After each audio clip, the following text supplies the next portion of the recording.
मां ब्रह्मचारिणी को वैराग्य की देवी कहा जाता है। एक हाथ में कमंडल और दूसरे हाथ में जपमाला धारण किए हुए मां ब्रह्मचारिणी हम सभी साधकों को वैराग्य और तप का मार्ग दिखाती हैं। दूसरे दिन की पूजन सामग्री में मां ब्रह्मचारिणी की प्रतिमा या तस्वीर, सफेद रंग के पुष्प, सफेद रंग की मिठाई। यदि आपके पास मां ब्रह्मचारिणी मां के अन्य रूपों की तस्वीर उपलब्ध नहीं हो तो आप मां दुर्गा की ऐसी तस्वीर ले सकते हैं जिसमें माता के 9 स्वरूप दिखाई दें।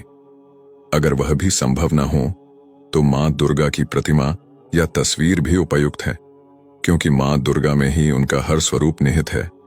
सर्वप्रथम सुबह नित्य कर्मों से निवृत्त होकर स्नान करके स्वच्छ वस्त्र धारण करें। चौकी को साफ करके वहां गंगा जल का छिड़काव करें। चौकी पर आपने एक दिन पहले जो पुष्प चढ़ाए थे उन्हें हटा दें। आपको बता दें, चूंकि चौकी की स्थापना प्रथम दिन ही की जाती है, इसलिए पूजन स्थल पर विसर्जन से पहले झाड़ू न लगाएं।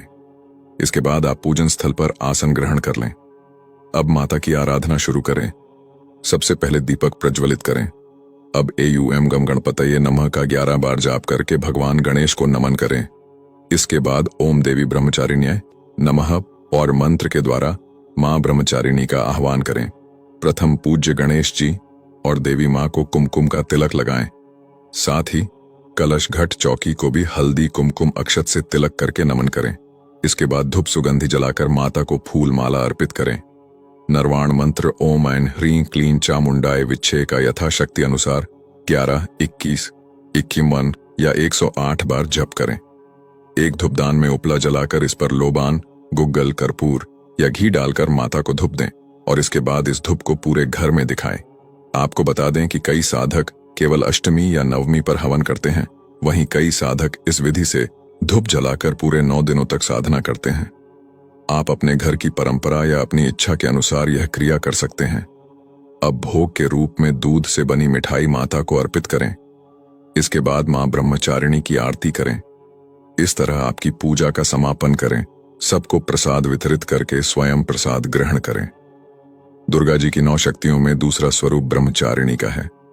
नवरात्रि में दूसरे दिन मां ब्रह्मचारिणी की पूजा की जाती है। ब्रह्मचारिणी नाम में ब्रह्म शब्द का अर्थ तपस्या है।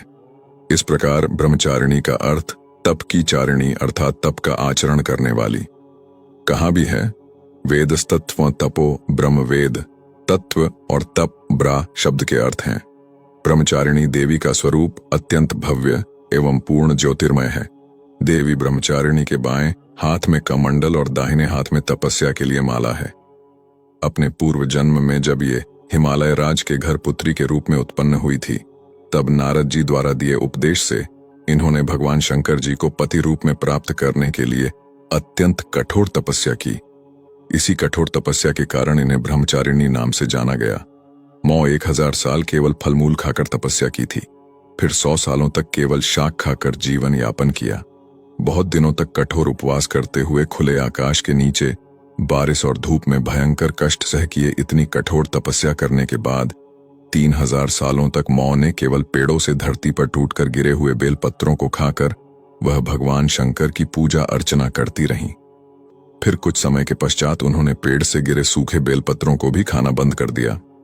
इस प्रकार हजारों सालों तक उन्होंने बिना कुछ खाए और बिना कुछ पिए कठोर तपस्या करती रहीं। पत्तों को भी खाना छोड़ देने के कारण उनका एक नाम अपर्णा भी पड़ गया। इस प्रकार हजारों से कठोर तपस्या करने के कारण देवी ब्रह्मचारिणी के पूर्व जन्म का शरीर दुबला पतला और एकदम क्षीण हो गया। उनकी यह निर्बल दशा देखकर उनकी माता मैना को बहुत दुख हुआ। माता मैना ने उनकी इस कठोर तपस्या से बाहर निकालने के लिए उन्हें आवाज दी, उमा, अरे नहीं, ओ नहीं। तभी से ब्रह्मचारिणी देवी को उमा नाम से जाना गया। देवी को इस तरह कठोर तपस्या करते देख तीनों लोकों में हाहाकार मच गया। देवता, अर्षि, मुनि और पुण्य आत्माएं सभी देवी ब्रह्मचारिणी की तपस्या की प्रशंसा करने लगे कि ऐसी तपस्या करना बहुत ही पुण्य कर्म है और आज से पहले किसी ने भी इतनी कठोर तपस्या नहीं की है। और अंत में ब्रह्मा जी ने आकाश में प्रकट होकर देवी ब्रह्मचारिणी से बहुत प्रसन्न होकर कहा कि हे देवी, आज तक किसी ने भी इतनी कठोर तपस्या नहीं की है। इतनी कठोर तपस्या करना तो केवल तुम ही से संभव है। देवी, तुम्हारे इस परम पवित्र और अलौकिक कार्य की चर्चा चोरों दिशाओं में हो रही है। तुम्हारी मनोकामना अवश्य पूर्ण होगी। भगवान शंकर से ही तुम्हारा विवाह होगा और वही तुम्हें पति रूप प्राप्त होंगे।